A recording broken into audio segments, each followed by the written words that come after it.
Number 29 और date हो जाएगी 9/9/2020। ठीक है, 10th सी मैथ्स। ठीक है, चलें आगे।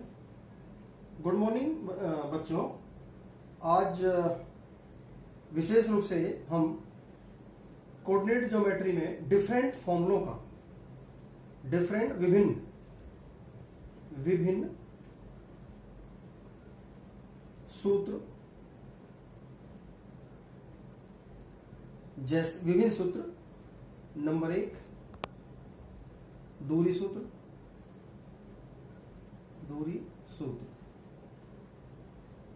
यानी इसको डिस्टेंस फॉर्मूला कहते हैं, distance formula. Number 2 section formula, यानी कि विभाजन,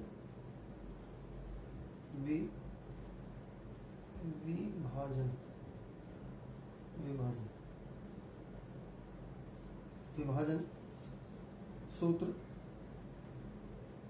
यानी कि सेक्शन फॉर्मूला।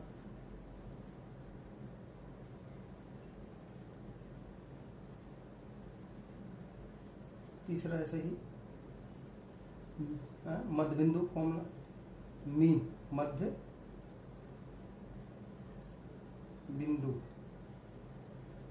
यानी कि मिड पॉइंट।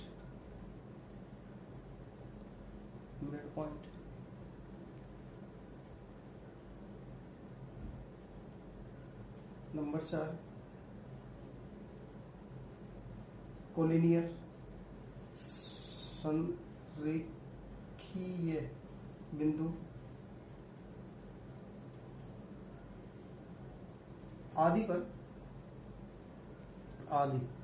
का उपयोग पर चर्चा करेंगे।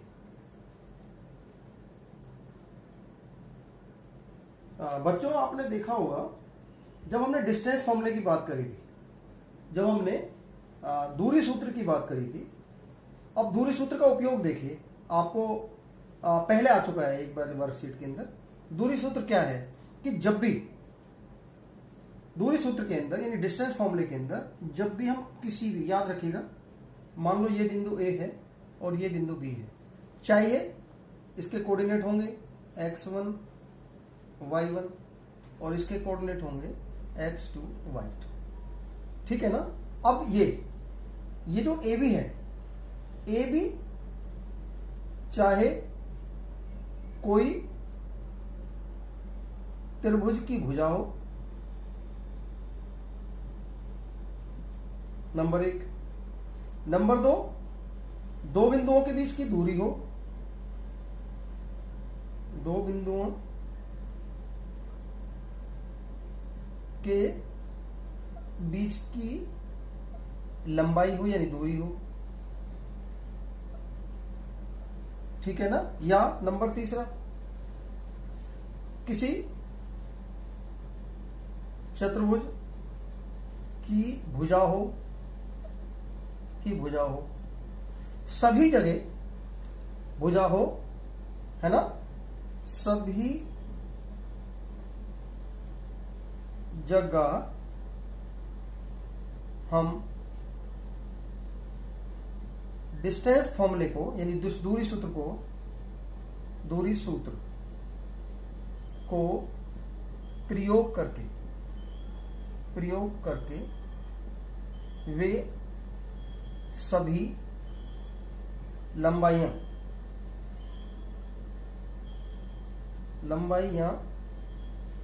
निकालते हैं। ये सभी लंबाइयां जो है निकालते हैं। इट मीन्स ये जो है निकालते हैं।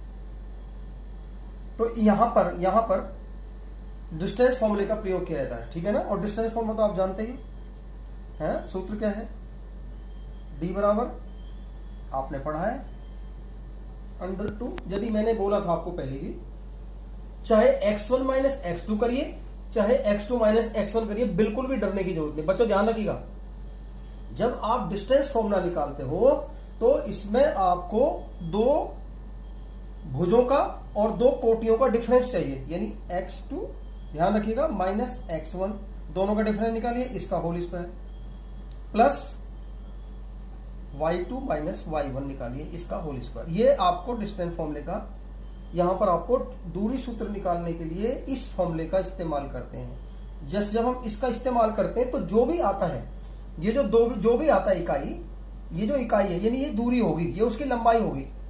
यानी कि जो ए बी है, जो चाहे वो त्रिभुज की भुजा है, चाहे दो स्थानों के बीच की दूरी है, चाहे वो एक चतुर्भुज की भुजाएं हैं, तो कुछ भी हो सकता है वो, है ना।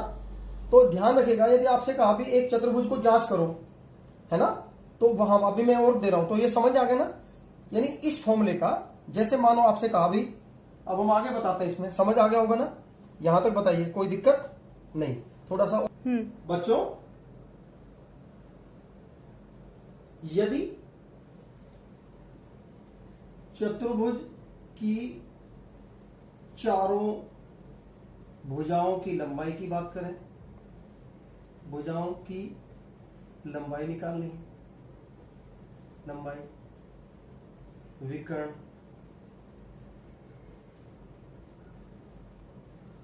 त्रिभुज की भुजाओं की, त्रिभुज की भुजाएं या वृत्त का व्यास, त्रिज्या, सभी जगह, सभी स्थान पर हम दूरी सूत्र का प्रयोग करते हैं। समझ आया नहीं आया? तो पहला पॉइंट तो ये था। नंबर 2, अब नंबर 2, दूसरा फॉर्मूला क्या था हमारा? दूसरा फॉर्मूला क्या था हमारा? Section formula. अब हम सेक्शन फॉर्मूले पे जाते हैं। सेक्शन फॉर्मूला आपने ही नहीं, विभाजन सूत्र, विभाजन सूत्र जिसे हम क्या बोलते हैं? Section formula, section formula. अब सेक्शन फॉर्मूले में क्या है कि जब भी आपको लगे कि जैसे ये आपने मान लो, ये सपोज करिए ये एक बिंदु P है और एक ये बिंदु Q है, ठीक है ना। अब आपसे कहा भाई स्वाभाविक है, निर्देशांकों की बात आएगी, ये x, ध्यान रखिएगा कोऑर्डिनेट ज्योमेट्री ना बिना निर्देशांकों के कुछ भी नहीं है, यानी निर्देशांक तो होंगे ही होंगे, राइट। अब इसमें क्या था, इसको विभाजित करो। अब सवाल करते हैं कि इसमें विभाजित कितने भाग करने हैं। जैसे मान लो आपसे कहा भाई इसको समत्रिभाजित किया है, समत्रिभाजित। समत्रिभाजित का मतलब क्या है? इसके यानी समत्रिभाजित का मतलब समझने की कोशिश करिए, तीन भाग, समान तीन भाग। अब मान लो इसके आपसे कहा भाई समान तीन भाग करने हैं, तो इसका मतलब क्या है? मान लो ये आपका हो गया A, ये हो गया आपका B। ध्यान दीजिएगा कैसे हम इसमें हम समत्रिभाजित में सेक्शन फॉर्मूले का इस्तेमाल करेंगे। मान लो इसके तीन भाग हो गए, ये भी बराबर, जितने भाग जितना ये है उतना ये है, तभी तो समत्रिभाजित है। जिसके तीनों समान भाग हैं, 4 भाग भी हो सकते हैं, 5 भाग को घबराने की बात नहीं है। तो निश्चित रूप से ये भी एक है, ये बिंदु से यहां तक की जो डिस्टेंस है ये भी 1 मानी जाएगी, ये m, और ये भी आपका जो है पूरा का पूरा ये भी 1 माना जाएगा, और ये भी पूरा का पूरा 1 माना जाएगा। माना जाएगा नहीं माना जाएगा? यानी यहां से यहां तक ये भी एक, ये भी एक, और ये भी एक। नहीं आया समझ? तभी तो यानी बराबर एक का मतलब m, जो m का मतलब विभाग। अब आपसे ये कहा कि भाई a के निर्देशांक ज्ञात करो, तो इसका मतलब ये है x। यदि a के निर्देशांक आपको निकालने x y, इसके निर्देशांक आपने x y मान लिया, तो a के निर्देशांक आपसे कहा भी समत्रिभाजित कर दिया, तो आप बताइए कि a के निर्देशांक कैसे काम करेंगे? तो उसका बड़ा सिंपल, a के निर्देशांक, अब आपको a के निर्देशांक निकालने, देखो कैसे, ध्यान रखिए बच्चों, बहुत मुश्किल नहीं है। यहां पे इसको तो आप इतने हिस्से के लिए तो आप m का तो 1 मानिए, निर्देशांक x के लिए जब हम बात करेंगे, x बराबर क्या, आपने क्या फॉर्मूला पढ़ा है? m x2 plus n x1 upon m plus n, पढ़ा ना पढ़ा है आपने? अब इसमें आपने देखो m की वैल्यू क्या होगी? m की वैल्यू तो चूंकि यहां से यहां तक तो ये 1 माना है, तो m बराबर तो 1 रख दो, और यहां से सारा का सारा 1, ये देखो ये भी 1, और ये भी 1, तो इसमें कितनी वैल्यू होगी, यहां से यहां तक की दूरी कितनी बन जाएगी, 2 बन जाएगी, तो n बराबर 2 हो गया। और m x1 ये, y1 ये, और x2 ये, y2 ये। नहीं आया समझ आया नहीं आया, यानी इसका मतलब, और ये y बराबर क्या हो जाएगा, ऐसे ही y बराबर हो जाएगा m y2 plus n y1 upon m plus n। तो m और n की वैल्यू जब हम 1 रखेंगे तो क्या हो जाएगा, 1 जमा 2, और m और n की यहां भी वैल्यू कितनी हो जाएगी, 1 जमा 2, यानी 1 जमा 2। जब हम 1 जमा 2 करेंगे तो क्या हो जाएगा, m की वैल्यू 1 और n की वैल्यू 2। तो इसको आप कैलकुलेट करके x की वैल्यू और y की वैल्यू, तो a के निर्देशांक निकल आएंगे x y, तब a के निर्देशांक x y जो है वो फाइंड हो जाएंगे। आया समझ में नहीं आया। इसी तरह प्रकार से यदि आप b के निकालना चाहते हो, b के लिए देखिए ध्यान से, अब b के लिए बात करते हैं, b के निर्देशांक, b के निर्देशांक तो कोई दिक्कत नहीं है, आप कितने भी इससे कर सकते हो। तो b के निर्देशांक के लिए इसको भी आप ऐसे ही कैपिटल X मान लो, इसको y मान लो, नहीं क्योंकि छोटे मानोगे तो इसको बड़ा, तो x बराबर क्या होगा, उसी तरह से देखो यहां से यहां तक की जो दूरी है, अब एक ये थी और एक ये थी, कितने हो गए ये, इधर तो 2 हो गई, m बराबर तो हो गया 2, और n कितना बच गया 1, यानी उसी तरह से m, अब यहां पे क्या m क्या है, वही m x2 प्लस n क्या है, n क्या है, m की वैल्यू यहां पे 2 है तो उधर की वैल्यू 1 हो जाएगी, plus n x1 upon m plus n कितना होगा, आपके m कितना 2, यहां से आता m तो 2 हो गया, यानी m बराबर 2 और n बराबर 1। अब इसके इस्तेमाल करिए, वहां पे n बराबर 1 था, m बराबर 1 था, n बराबर 2 था, तो यहां पे उसी तरह से 2 जमा 1 करेंगे। ऐसी y बराबर, तो y बराबर क्या होगा, m y2 और प्लस n y1 अपॉन 2 जमा 1। तो इस प्रकार से आप b के जो निर्देशांक हो जाएंगे वो कैपिटल X और y हो जाएंगे। तो इस प्रकार से आपका, तो यहां पे बच्चों मैंने क्या बताया कि आप सेक्शन फॉर्मूले को कहां कहां कितनी जगह इस्तेमाल कर सकते, कहीं भी इस्तेमाल करिए, दो वहां पे जो है दिया होगा। अब इनमें से सपोज करिए एक x1 y1 x2 y2 दे रखी है, और m और n दे रखा है, और x और y दे रखा है, तो यार इनमें से यदि आपको 2 अज्ञात राशि तो कोई भी फाइंड की जा सकती है। बिंदु जैसे अभी सेक्शन फॉर्मूले में क्या, मान लो यदि हम इसमें ये बिंदु हमारा a है, इसके निर्देशांक आपके क्या है x1 y1, और ये आपका हो गया b x2 y2, ठीक है ना। और आपसे कहा भी ये मध्य बिंदु है, अब आपके मध्य बिंदु का जो समान विभाजित करता है, इसको आपने p मान लिया, और ये हो गया xy। तो इसका मतलब क्या है, इसका मतलब ये है कि बराबर हिस्से है ना, तो जितना ये उतना ये, तो इधर भी m की वैल्यू 1, m बराबर 1 और n बराबर 1। नहीं आया समझ, तब आप मध्य बिंदु के निर्देशांक का फॉर्मूला लगाइए।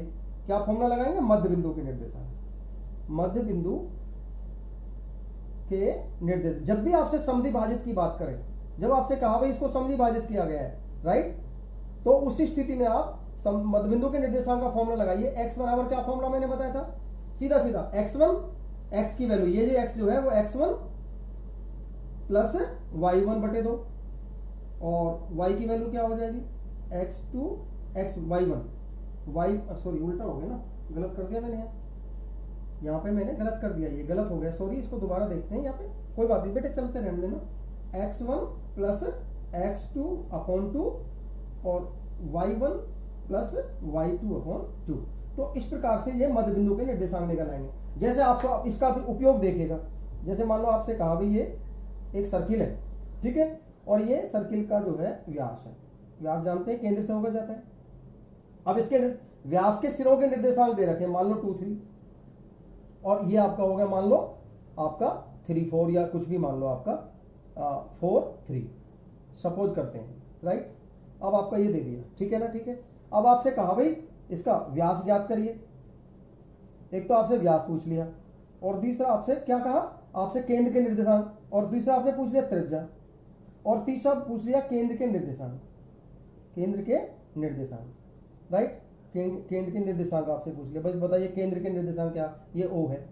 तो अब इसमें क्या करेंगे, देखो केंद्र के निर्देशांक क्योंकि हम बीच का है ना, मध्य बिंदु है ना ये, तो केंद्र के निर्देशांक, केंद्र O के निर्देशांक है ना, केंद्र नंबर तीसरा ही हम कर लेते हैं 1 मिनट के लिए, नंबर तीसरा केंद्र के निर्देशांक क्या हो जाएंगे, केंद्र के निर्देशांक क्या लगाएंगे इसमें, मध्य बिंदु का फॉर्मूला लगा दीजिएगा, क्योंकि आपको पता है केंद्र बीच में होता है।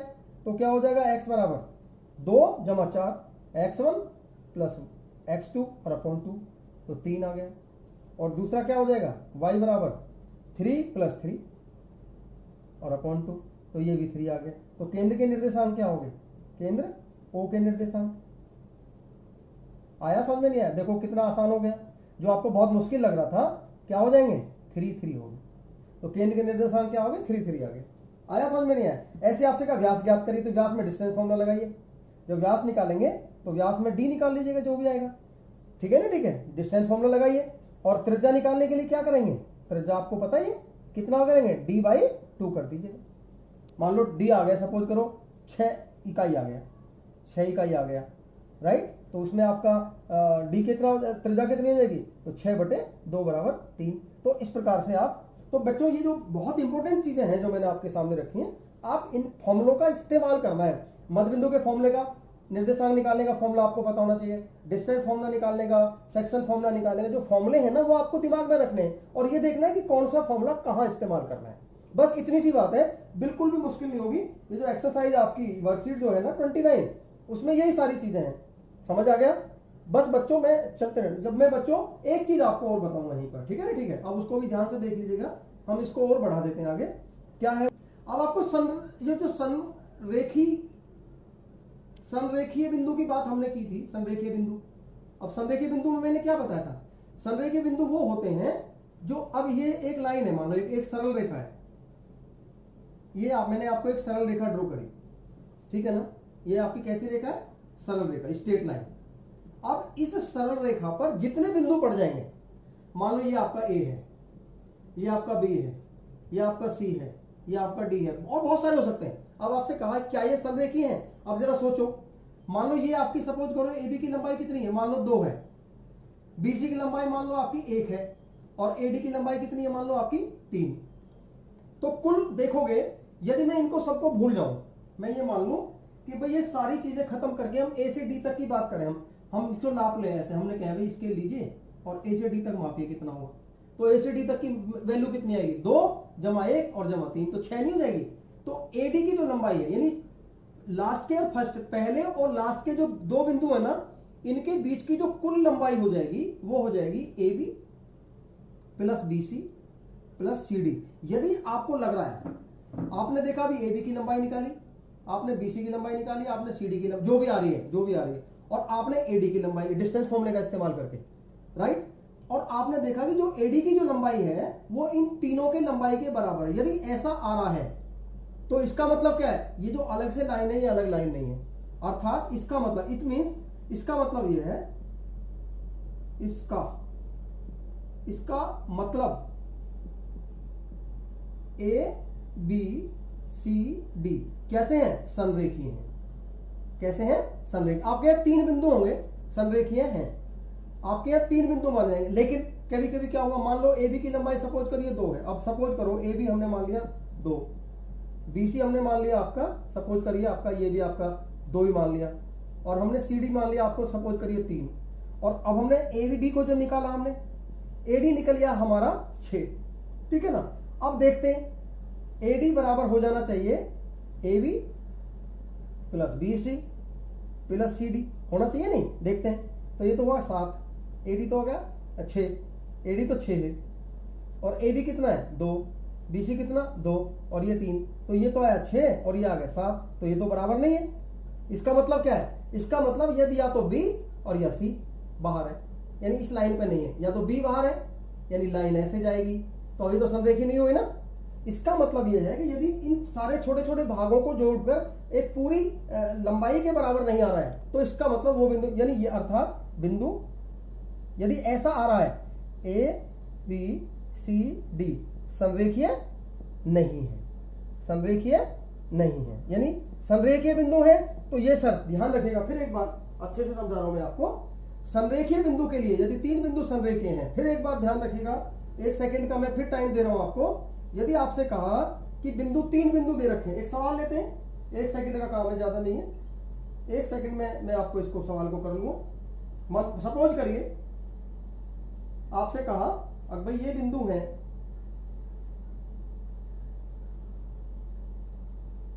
जैसे आपसे कहा, ये देखो ध्यान से, ये बिंदु दिए हुए हैं, एक सवाल ले रहा हूं मैं आपको, ठीक है ना? ठीक है, बिंदु, अब आपसे कहा बिंदु बिंदु ए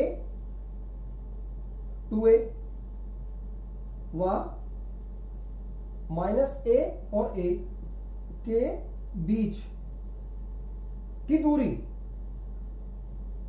निकालनी है। आया समझ में? तो क्या लगाएंगे? डिस्टेंस फॉर्मूला निकाल लीजिएगा डी की वैल्यू करके, x1 y1 x2 y2 निकाल लीजिएगा जो आएगी। आया समझ में? नहीं आया? तो संरेखीय में बात कर रहा था मैं, सवाल आ गया इसलिए। अब आपसे कहा कि ये 3 बिंदु दे रखे हैं, क्या बिंदु ए, इसके कोऑर्डिनेट है 2 3, बी 1 2 और सी 3 4, संरेखीय है। संरेखीय या संरेखीय की बात, संरेखीय है। तो ऐसी स्थिति में क्या करेंगे आप? रखिएगा ऐसे, शो करिए, ये ए आ गया, इसके कोऑर्डिनेट लिख दीजिएगा 2 3, बी रखिए कहीं भी, शो नहीं करना ज्योमेट्रिकली, सिर्फ देखना है। ये आपका होगा बी, कितना हो गया 1 2, और सी कहीं भी रख दो ऐसे ही, सी भी आ गया 3 4। अब आपसे कहा ये संरेखीय है तो क्या करेंगे? पहले तो ए बी निकालिए, ए बी निकालिए, ए बी का फॉर्मूला वही डिस्टेंस फॉर्मूला लगाकर ए बी फाइंड हो जाएगी। फिर बी सी फाइंड करिए, फिर बी सी फाइंड कर लीजिएगा, उसको भी फाइंड कर लीजिए, और फिर दोनों को मिला के इसको भूलिए कि ये भी है हमारा, ये बस ये वाला। तो फिर ए सी निकालिए, ए सी के लिए x1 y1 x2 y2। नहीं आया समझ? यदि आपने पाया कि A B plus B C बराबर ए सी के बराबर है, नहीं आया समझ? एक बात, तब भी ये संरेखीय है। सपोज करो ये जो बी है ये अंदर ना होकर बाहर आ जाए, नहीं आया समझ? हो सकता है ये जो बी है मैंने जो यहां लिखाया वो हो सकता है यहां कहीं हो, हमें मालूम नहीं है ना, डिस्टेंस तो हमने शो कर दी, पता नहीं। अब हम ऐसा ना हो गया, ऐसा भी हो सकता था कि ए बी, जो ए बी है ये ए बी हो गया, नहीं ए सी, ये ए सी, सपोज करिए ए सी, और ए सी की लंबाई और आगे बी सी की लंबाई, हो सकता है वो ए बी के बराबर हो, नहीं आया समझ? तो भी वो संरेखीय होंगे, तब भी वो क्या होंगे? तब भी वो संरेखीय होंगे, संरेखीय। तो वहां पर कोई मुश्किल नहीं है, मैं समझता हूं। तो संरेखीय के लिए भी बता दिया डिस्टेंस फॉर्मूला आपका इस्तेमाल करके। दूसरा मैंने आपको मध्यबिंदु के निर्देशांक आपको निकाल के बता दिया, वृत्त की त्रिज्या निकाल सकते हो। तीसरा मैंने आपको सेक्शन फॉर्मूले का इस्तेमाल करके बता दिया। चौथा मैंने आपको डिस्टेंस आपका सेक्शन फॉर्मूला। तो ये सारी चीजें जो है 3-4 जो है फॉर्मूले हैं, ये हमारी कोऑर्डिनेट ज्योमेट्री के। इसी के आधार पर जो आपकी वर्कशीट नंबर जो 29 है ना, वो सिर्फ इसी पर आधारित है। आप इन सारे फॉर्मूलों का कहीं किसी का इस्तेमाल करके ये बताना है कि क्या इन फॉर्मूले का इस्तेमाल करके आप सवालों को हल कर पा रहे हैं या नहीं। यही आज की वर्कशीट है, और इस वर्कशीट को पूरी तरह से आप हल कर सकते हैं। मैं समझता हूं कि ये बहुत इंपॉर्टेंट है कि आप कैसे किस सवाल में कौन से फॉर्मूले का इस्तेमाल करेंगे। आज के लिए धन्यवाद। मैं समझता हूं सारे बच्चे अच्छे से करके, और मुझे शाम में देख रहा हूं कि कुछ बच्चे केवल काम कर रहे हैं। बेटे ये आपके लिए नुकसानदायक है, क्योंकि हम आपसे कांटेक्ट नहीं कर पा रहे सीधे, लेकिन जो बच्चे कर पा रहे हैं, ये किसी को कोई परेशानी है तो आप मुझसे डिस्कस कर सकते हैं, लेकिन आप सारे बच्चे हल करेंगे। धन्यवाद आज के लिए।